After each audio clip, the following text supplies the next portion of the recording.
Do you know how to recognize someone's gait? Well, I recognized the woman who walked into the hotel. She walked and held herself just like my wife, Karen. It was dark, just lights from the hotel. You couldn't see anything. But the way she held herself made me think it was her. It couldn't be her because she was home. I had talked to her last night on the phone, and she hadn't told me she was going anywhere. And this hotel was miles away from our house. I was completely baffled. The guy she was with looked like Darren. He was our supervisor. We both worked at the same driving school. That can't be right. It can't be? Something was wrong here. I had just pulled into the parking lot at the hotel I was staying at tonight. There had been a change in the training program schedule, and I had changed hotels at the last minute. This was easy since we had an arrangement with this hotel chain. I tried calling home earlier and got an answering machine. Karen's cell phone went straight to the post office. I called the office and tried calling Darren. I didn't get all the messages because the office called me back. There aren't many cell phone signals in the Salisbury Plain area, but that's okay, I just kept going. I stopped the car, ran up to the hotel entrance, and looked out from behind the door. It was my wife and my boss. The worst part was that they both had small suitcases, and he had his arm around her waist, which was much more familiar than a working relationship. What the hell was going on? They looked very familiar with each other. It definitely looked like they were having an affair. I sat down heavily on the hotel steps and threw up. I started breathing really deep. What the hell was going on, and what was I supposed to do now? It actually dispelled a lot of the doubts I had had over the past couple months. Everything was now clear. A change in program, a change in schedule, a change in my job. I needed time to sit down and think. I went back and parked the car properly. A car with the L license plates of a driving instructor should be driven and parked responsibly. I snuck back and made sure the front desk was empty, then walked up to the counter and booked a room. I have stayed here several times. Kelly, the assistant manager, was on duty at the front desk and we got along well. A couple of months ago, I did her a favor. We chatted about the weather and stuff, then I asked who the previous couple who had booked the accommodation were. I told her they looked familiar. She told me it was Mr. and Mrs. Smith. She tilted her head slightly and said Smith, which showed she didn't believe them. I hope they're not around me. It looks like they're going to be noisy tonight. Oh, no, she said. You're in 214. They're in 236, far down the hall. So how often did they stay here? I asked. Is there something going on here? Kelly asked. Maybe. That sounds like my boss, but it's not his wife. I just want to get my facts straight before I say anything. Don't worry, I won't mention the hotel or where I got my information from. I won't mention that it was my wife he was with. Kelly did something on the computer and said, I'm not supposed to tell you this, but they were here 3 months ago for a big symposium or something. They had separate rooms then. They've been back twice since then. I tracked it down because he uses the same credit card. I just had to check the last 4 numbers. It's a company credit card. I needed time to think. So I went to the bar and bought a pint of beer, something I don't usually do when I go in the morning. I took it to my room. I need to think about how we got to this point. I think a little backstory might be needed here. The driving school I work at was based in Salisbury. We had a contract to train young recruits to drive cars, buses, and trucks. Until 5 months ago, I was still teaching around Salisbury, covering the garrison towns of Tidworth, Bulford, and Larkhill north of Salisbury. Other lads looked after other places north and west of the plain. Cyril looked after Lynham in the north. Graham looked after the neighborhood of Warminster. It was a brilliant job, meeting young people and seeing them grow up in the army system, as I did. Adolescence is being replaced by adulthood. These locations are well scattered around the edge of the Salisbury Plain training area, which is pretty hard to traverse unless you have a main battle tank or large truck. Cyril ended his career 5 months ago, and Graham fell down a ladder a couple of months ago, incapacitating himself for several months, causing a hole in the north end of the training ground. I was asked to take responsibility for the north training area for a few months until they could find a replacement, and Graham recovered from his fall. There were other driving instructors, but most were young with kids and not ex-military. You could make a better connection if you had a common background, and the training could go much better. So I just pulled myself together and carried on. It's not forever, Darren told me. Karen worked in our driving school offices, arranging appointments, payment, bookkeeping, and instructor expenses. This included me, so I was always very careful to make sure I was below the limit. It's not good to put your wife in a position where she has to berate you for spending too much money. When I looked at our bank account each month to see how much she spent, I was struck by the irony each time. Darren wasn't a handsome sex god. He was a little plain and a little overweight. What were they both doing here? Or as I thought about it, if it was agreed between the two of them, I'd leave and they could have an affair. I have to find out. I need proof to give to Darren's wife, Sheila. She worked in our Salisbury office too, but she didn't come in as often. I had to defend my work. The kids were still at university. I thought about our life together. Our sex life had always been good. Before the kids came along, we had tried just about everything. Money was tight. It took us months to save up for her first pair of thigh-high boots. She still has them. They still fit. And she still wears them. What we liked, we did again. What we didn't like, we didn't do again. As you might expect, things got a little worse when the kids came along. But after they went to college, things went back on track, except for the last few months when I was looking after the North Sector. I was away 3 days a week and nervous when I got home on Friday. So why was she here with Darren? I came up with a plan. It wasn't a clear plan. It would depend on their responses. It was more of a set of guidelines to counter the cheaters. I went downstairs to get some dinner, though I wasn't particularly hungry. I went down early and had a chat with the maitre d'. I asked him where Mr. and Mrs. Smith would be seated because I didn't want to be in front of them. I'd been to this restaurant several times and got along with the staff. Often, the maitre d' would ask me to choose where I would sit. He indicated where Mr. and Mrs. Smith would sit. I chose where I could watch them, but hopefully not be seen. The maitre d' told me they'd be in at 7. I set up my laptop so it looked like I was working. They walked in, he put his arm around her waist, which really annoyed me. They sat down, I waited for them to order and called the maitre d'. I asked him to deliver a bottle of Moselle wine at my expense. I knew it was on the wine list, and I knew it was one of her favorite wines. I asked him not to tell them where it came from. As I looked around the room watching it being delivered, it seemed to cause real consternation, especially when the maitre d' didn't tell them where the wine came from. For a while, they just sat and chatted. However, there was quite a bit of hand-touching, smiling, and giggling, mostly from Darren. It wasn't a business meeting. They can't force it on me. The dress she wore was stunning. I had never seen it before, and certainly not the dress she wore for me. Karen continued to look at the bottle of wine and then out into the hall. I realized something was bothering her. That was a good sign. The time I usually called her at 7:45 p.m. was approaching. I went out to the hotel lobby and called her on her cell phone. I could see her from where I was. I saw her take her cell phone out of her purse, I think she said. "I have to take this, it's John." She took the phone and walked into the foyer where no background music could be heard. I plugged in my headphones and turned on the recording.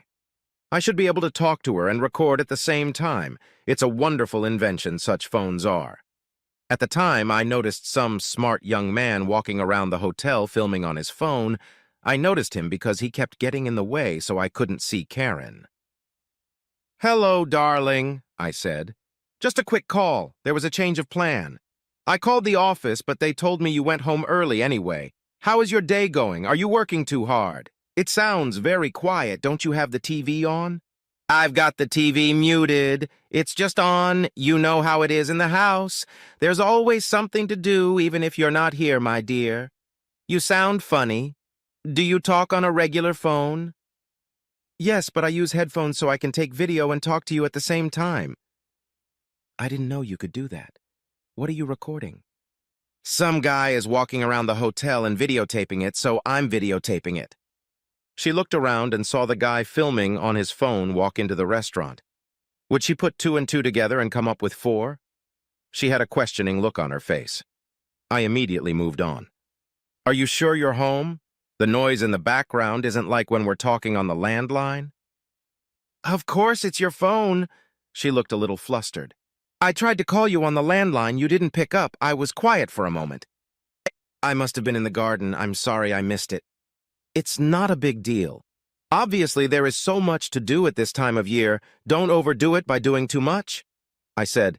She looked a little taken aback by the F word, which I don't normally use. Listen, I was going to tell you about the change of plan, but something just came up. Can I call you later?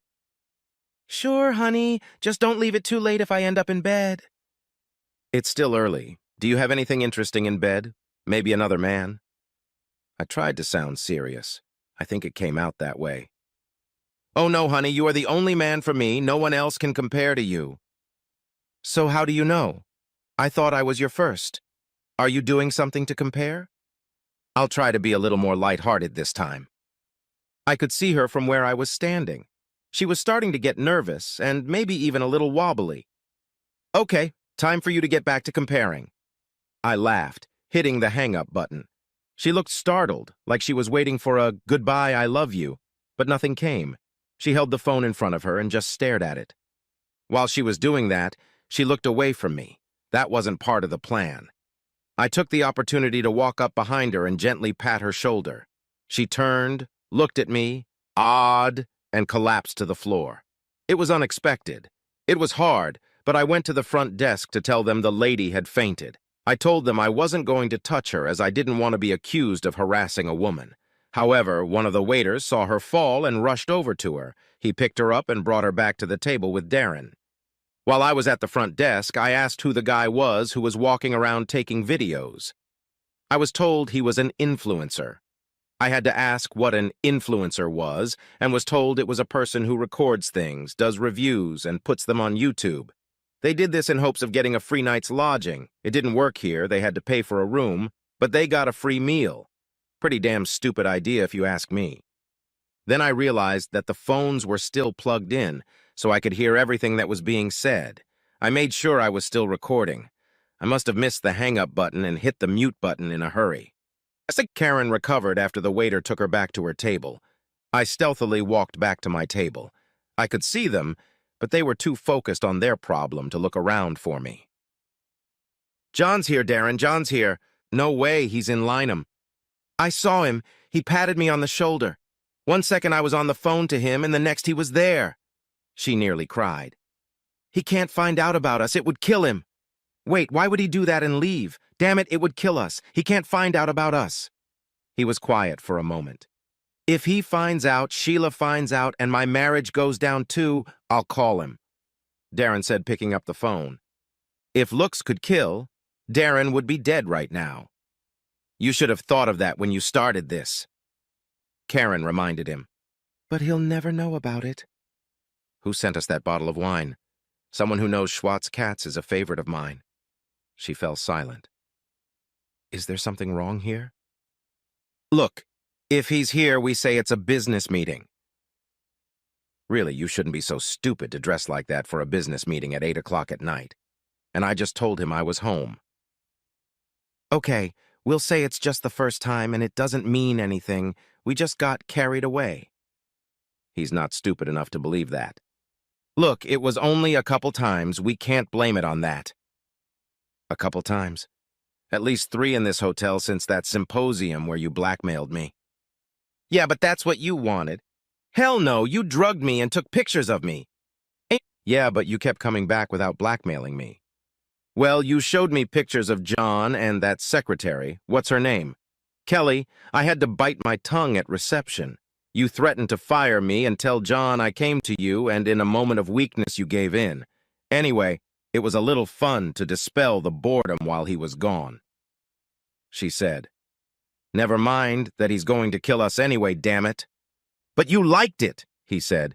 It was something to do.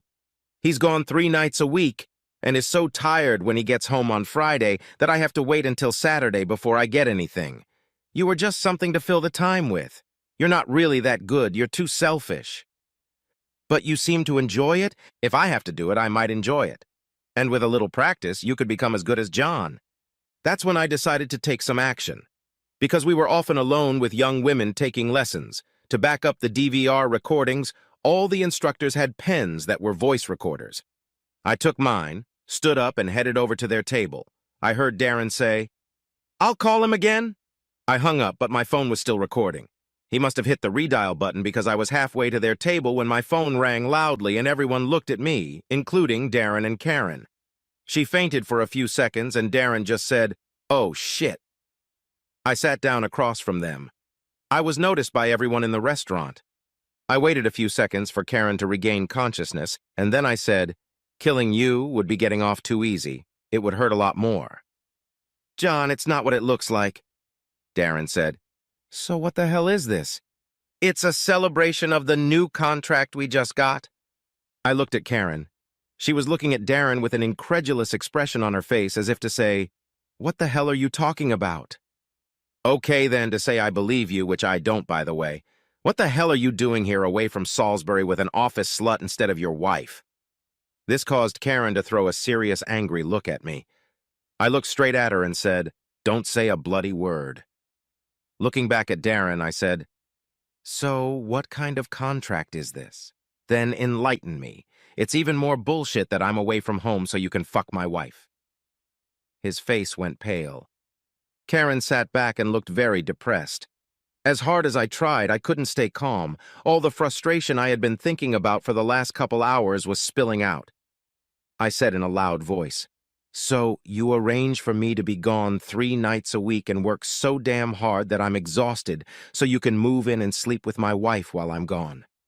You organized all this just so you could deal with my wife." Now I've raised my voice a little. "You evil, dirty bastard, just wait until Sheila hears all about it." At that moment, I see the maitre d' rush over to our table.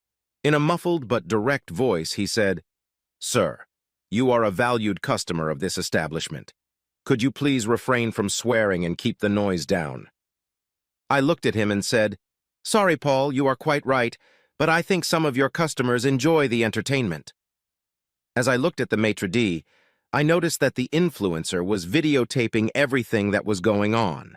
I looked back at the maitre d' and said, "You can call it husband confronts wife and lover in a hotel. No better make it husband confronts wife and lover in a restaurant. Let's keep the hotel away from that. I think they'll appreciate it." Turning to the maitre d', I said again, "I'll have what they have and I'll put it on his tab.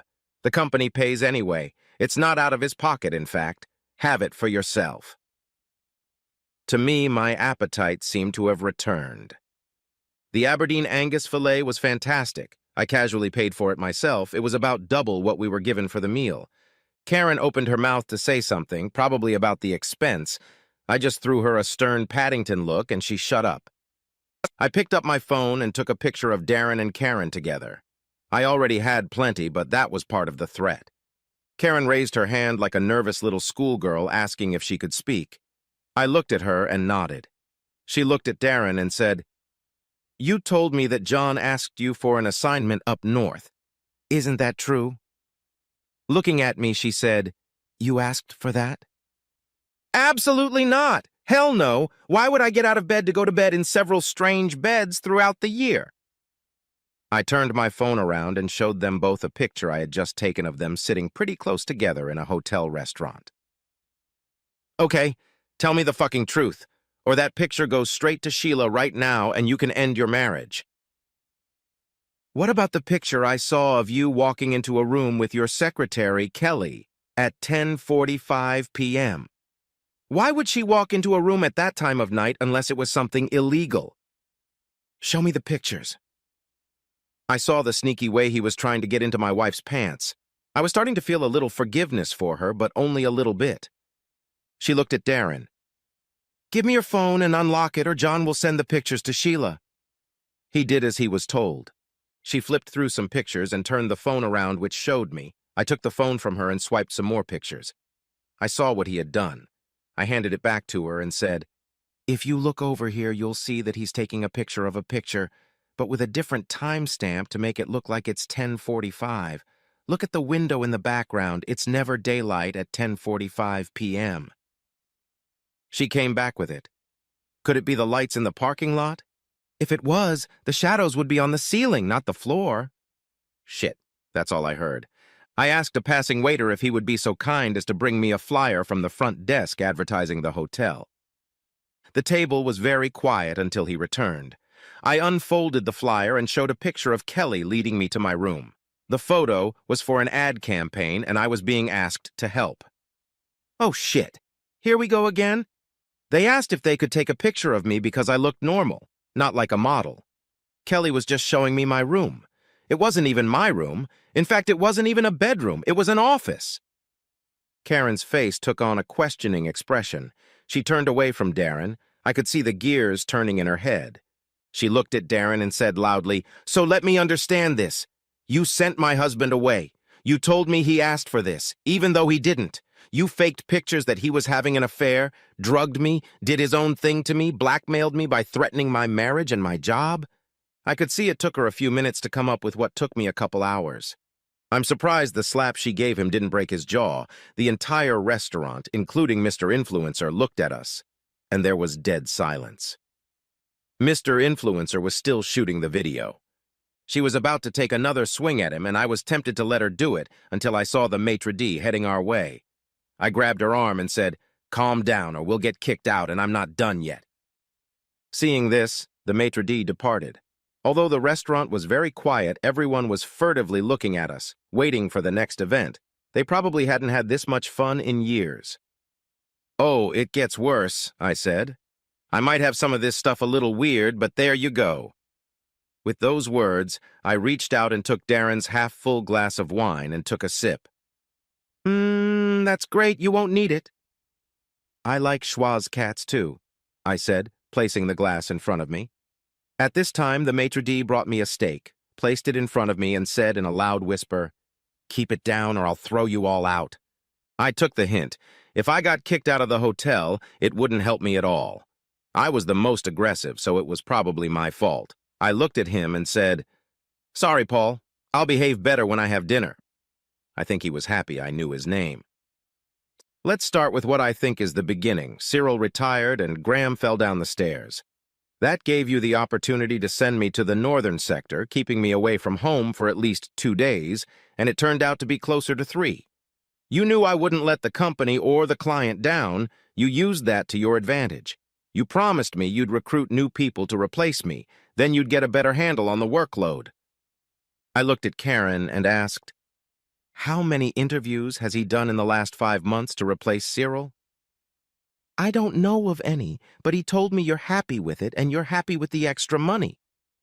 Money doesn't make up for time away from home.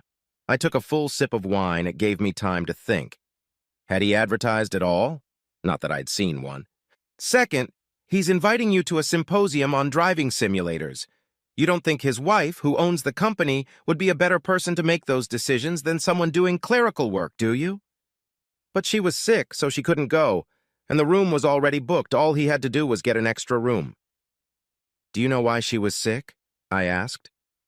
"She had an allergic reaction. She has a nut intolerance. How easy it would have been for him to give her some nuts and make her sick. Not to say he did, but given what he did for you, I wouldn't put it past him. You poisoned your wife, you sick bastard." Throughout this denunciation, he looked down at his knees, but this time he raised his head and said, "I wouldn't do that to Sheila. I love her." Karen looked at him and said, "Then why did you sleep with me?" With those words, she got up, walked over and sat down next to me. She looked at me and said, "I'm really, really sorry. Can we talk about this?" I ate another bite of steak, looked at her and said, "Later. Maybe we'll see." I had already pretty much decided what I was going to do. "Okay, tell me about the symposium and the blackmail. I only got what I just overheard." Karen explained to me that although she had her own room, she had woken up in Darren's bed naked with a massive hangover. She assumed she had had too much to drink, and he put her to bed in his room because he was a gentleman. She thought no more of it. The following Monday, he took her out for coffee during lunch, and then showed her pictures of her doing pranks on him. He told her that if she didn't keep it up, he would fire me, and blame her for coming on to him, and he was weak. He would put himself at his wife's mercy. She had always forgiven him his mistakes because she loved him, and would almost certainly forgive him if he could lay the blame on Karen. I was angry, but I needed to get this over with, so I tried to stay calm. I leaned over the table, grabbed his hand, and pulled it to the table. I placed the steak knife point down on the back of his palm. So you drugged my wife and then raped her, you evil bastard. He was in a panic. He looked at me and said, "No, no, no, I didn't rape her. What's the point of having someone who looks like a dead fish? There's no pleasure in that." I took another bite of the steak. It really was very good, and so was the wine. I used the time to calm myself down, but make Karen and Darren even more anxious. "Next, the expenses, so I assume you're paying for all of this?" "Of course," Darren replied. "I know how many times you've stayed here at her place because you've used the same credit card and a company credit card at that." I looked at Karen and said, "That's a fabulous dress, and I bet you have equally fabulous lingerie underneath. It's not like anything I've ever seen. You've never worn something like that for me. Where did it come from?" She bowed her head, slowly lifted it up, looked at me and said, "Darren brought it. He said it would fit me." That was great. At least he had an eye for it. "So who do you think paid for all those dinners, dates, and sexy clothes, him or the company? I suggest that when you come in on Monday, you analyze his expenses as carefully as you analyzed mine, and anything that isn't strictly company business you report to upper management." "One question I have to ask is, why are you here at this hotel?" Karen replied, "I saw it as revenge for doing it at the hotel where you cheated on me. But I called to inform Darren of the change of plan and I was moving on to my next slot." Karen's face went pale, and she looked at Darren and said, "You really are a stupid bastard. He told you where he was going and you brought me here anyway. You really are an arrogant pig, thinking only of yourself, aren't you?" "No, I just got a message that he was leaving. The office didn't hear it properly. They thought he was going to Lynham from Warminster, not the other way round." "But if that had been the case, we'd still be here at the same time as him, you stupid bastard." Karen spat back at Darren. "But he didn't follow the plan I gave him." I let them argue as I finished my steak and thought it was time to finish it. "Okay, let's summarize. First, you used my loyalty to the company and the client to get me to do something I didn't want to do. You made me leave the house 3 nights a week and worked so hard that on Friday I was so exhausted that all I wanted to do was sleep. You lied to me about Lynham's replacement. You didn't even advertise for a replacement." I continued, "You drugged and then took compromising photos of my wife to use to blackmail her into demanding more sex. You fabricated evidence to convince my wife that I was cheating on her. You used company funds to pay for your nights out and gifts for her. I think that's misappropriation of company funds. I wonder what your boss, Sheila, has to say about that. You did all this to screw my wife?" "Of course I did." He nodded his head softly. Karen looked at me, furrowing her eyebrows. "You said it was Sheila's company. A minute ago, you said upper management. What do you mean, upper management? I thought Darren was the boss. It's his company. He's top management." I shook my head. "No, it's Sheila's company. She owns it. Her father started it, and he left a clause that the dumbass here shouldn't own any part of it. He's the director, but it's not his company. But she never comes. We only see her 5 or 6 times a year. Well, even though he's an evil, cheating, shaggy bastard, he seems to be able to run this company and do a good job. She doesn't have to walk, but I bet she'd be interested in him using company money to screw the administrative staff." I'd never seen Karen's face so red with anger. She held out her hand to me and said, "Give me the key card to your room. Don't argue. Just give it to me." I had rarely seen her so angry, and I wasn't going to argue. I gave her the key card. "I can book another room later if I need it." She whirled out of the restaurant. I picked up the steak knife and started playing with it and said to Darren, "Now here's what you're going to do, or I'm going to tell Sheila what you two are up to. Tomorrow morning, you're going to call Sheila and tell her I'm sick, and since you're going to be in the area, you're going to pick up my workout. I'm going to take the night off to see if I can stay married. When you get home tomorrow night, you're going to tell Sheila that you've forgotten how enjoyable the training was and that you want to do it more. To that end, every 2 weeks you will pick up my workout schedule. Yes, I know there is a problem with continuity of training, but they will work out. You will then explain to Sheila that I will do your work while you do yours. That way, you have a succession plan in case something happens to you or Sheila, like you want to take an extended vacation or get into a serious accident." He didn't miss the threat in my voice. You have someone who can step in, someone who understands and can run the business for a short time.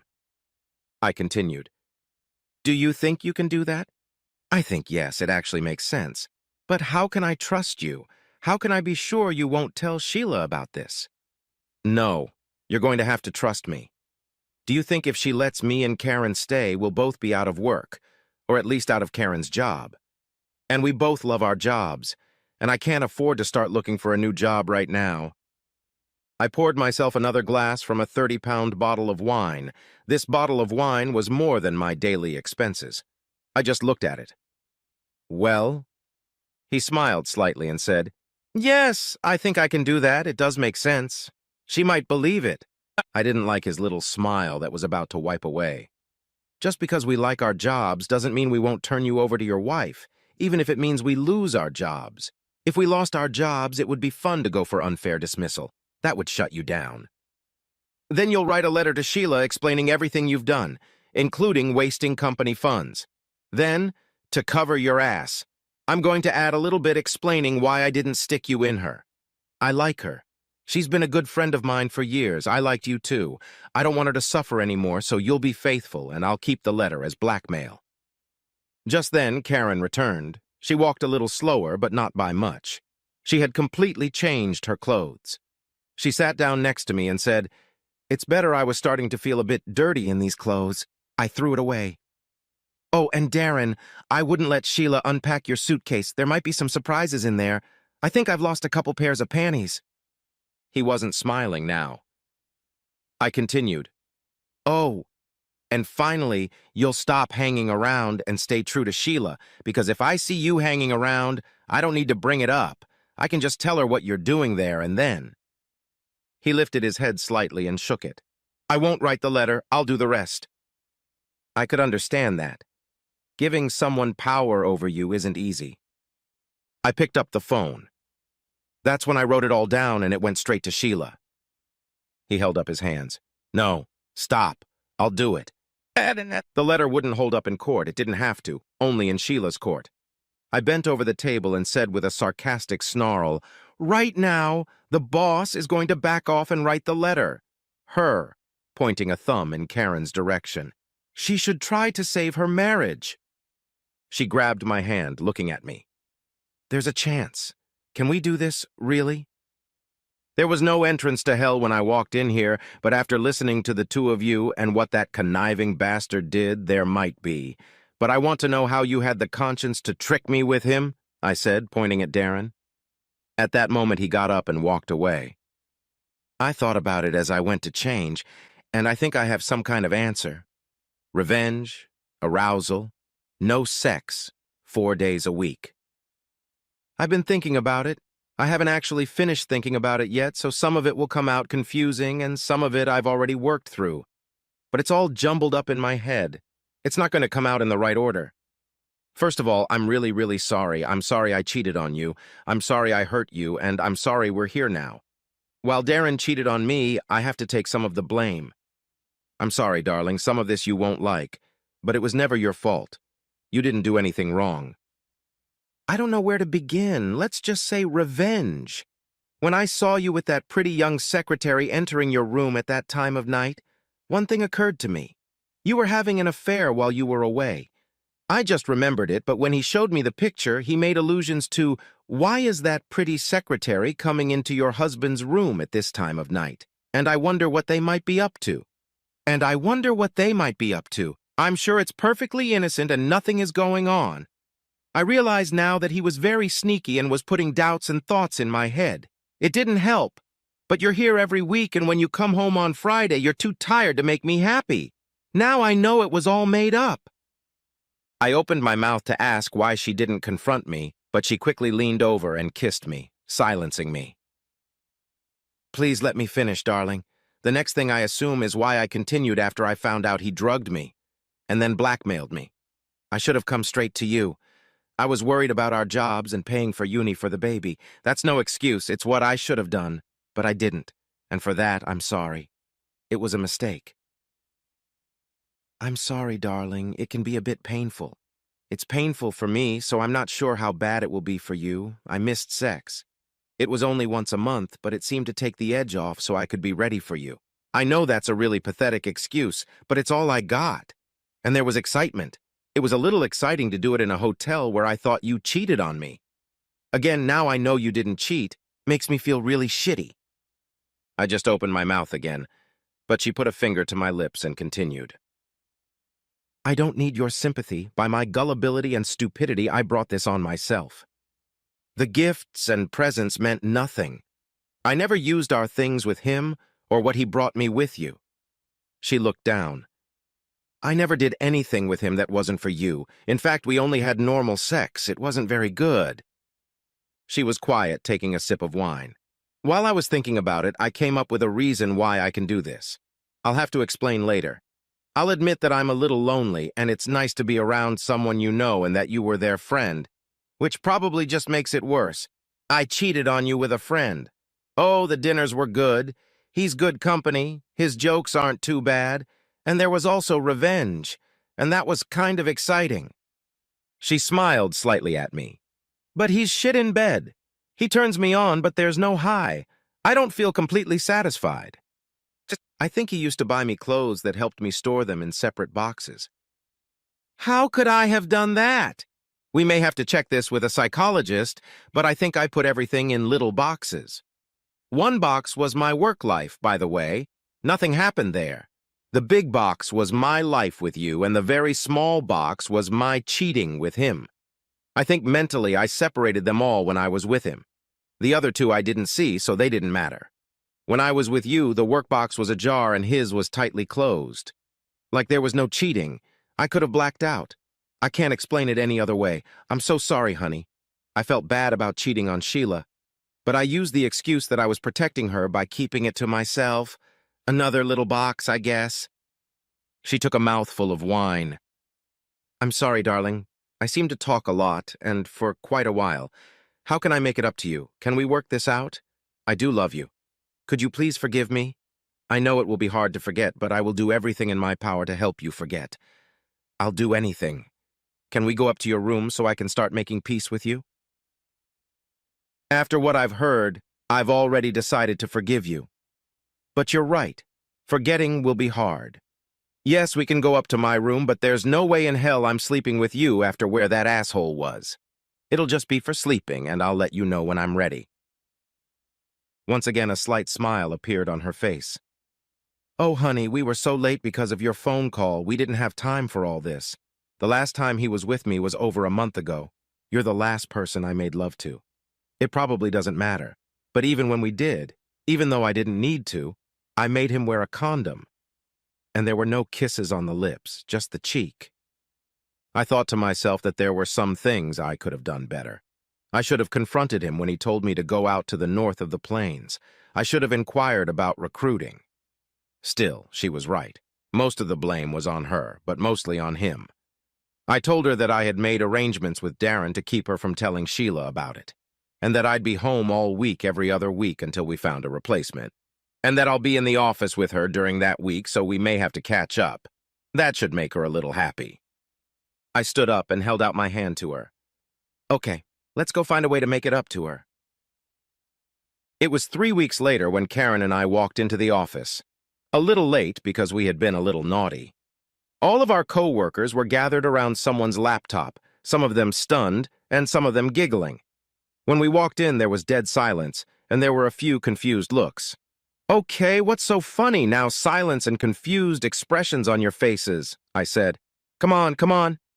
John, one of the oldest members of the team, said, we found something on YouTube that, looks like you and Darren talking in a restaurant. It looks a little bit serious. It's one of 4, and we're only halfway through the first one. I think we'd better not look at the others. At this point, Karen spoke up. We can't tell you what to do. I'd be embarrassed because I screwed up and you'd find out what happened and why Darren is only here every other week.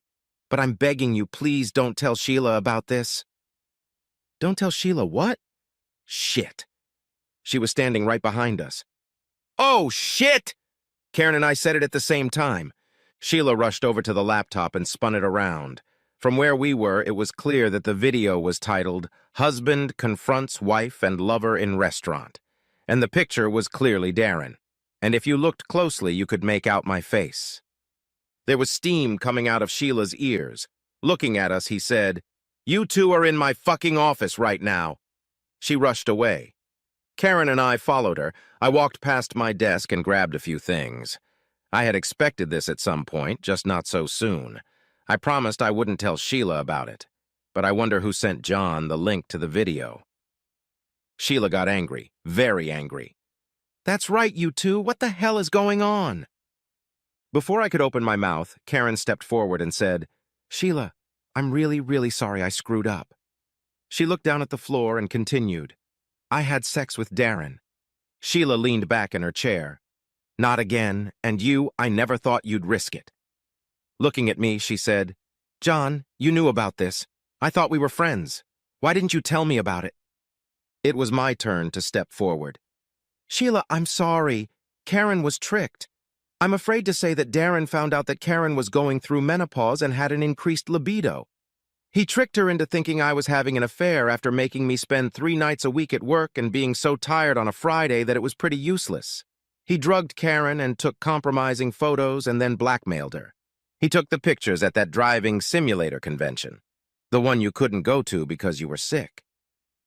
Most of the fight seemed to go beyond Sheila, so I took the opportunity to sit down and put Darren's letter, flash drive, and my recorder on the table in front of her. Karen sat down as well. "Sheila, it's because you're a friend that we didn't know what to do. Do we tell you the truth and destroy your marriage, or do we cover it up so you don't find out? You seem to be happily married. I asked Darren to write down exactly what he did to Karen to get her to cheat on me. He signed it. Then Karen and I explained the reasons why we didn't tell you about it. Karen wanted to tell you that she didn't.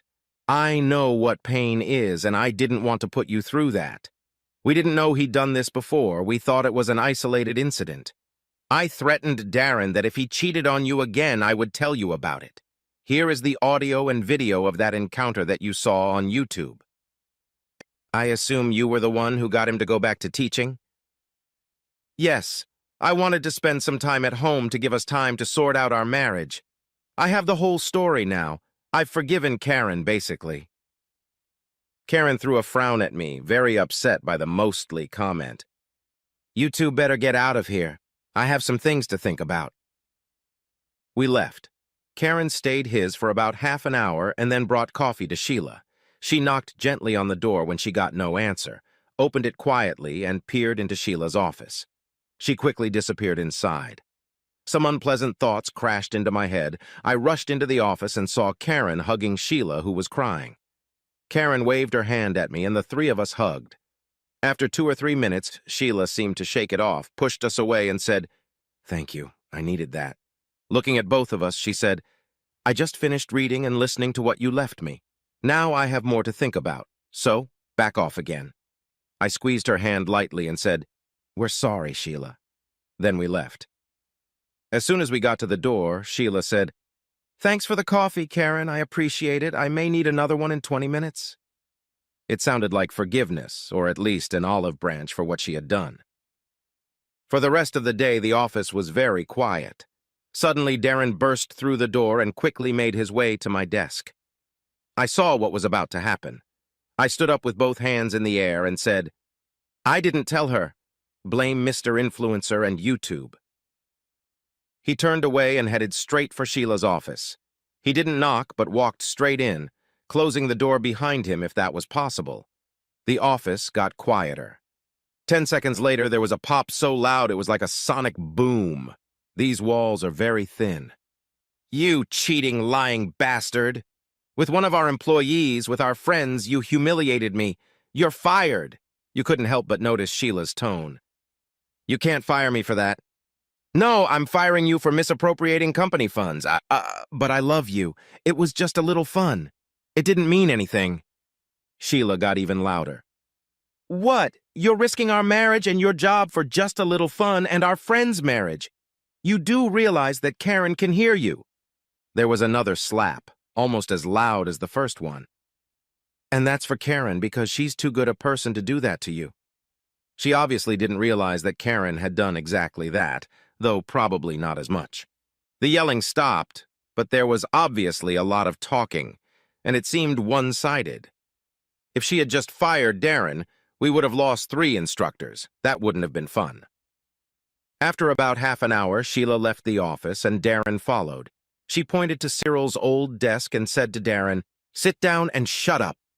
She looked around the room. "Okay, you know what happened? There are going to be some changes. First, Darren was fired, but we can't afford to lose that many instructors, so I've rehired him as an instructor at a base salary. If he doesn't like it, he can leave. But he knows that if he leaves the company, he's leaving the family home. John is going to take over all of Darren's responsibilities except for his directorship, and that may change later. I'm not sure it's the right decision, but for now, it will have to do. Karen, every day Darren will bring you the SD card from his tracker and video recorder. I would appreciate it if you would do a spot check to make sure he is where he is supposed to be. If you have any doubt that it isn't, you should let me know immediately. And could you cancel all hotel contracts? He's going to be coming home daily. John, you know the area. Work out a schedule so he doesn't get too tired.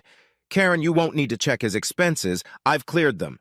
He'll have to pay for everything out of his own pocket until he recoups what he stole from the company.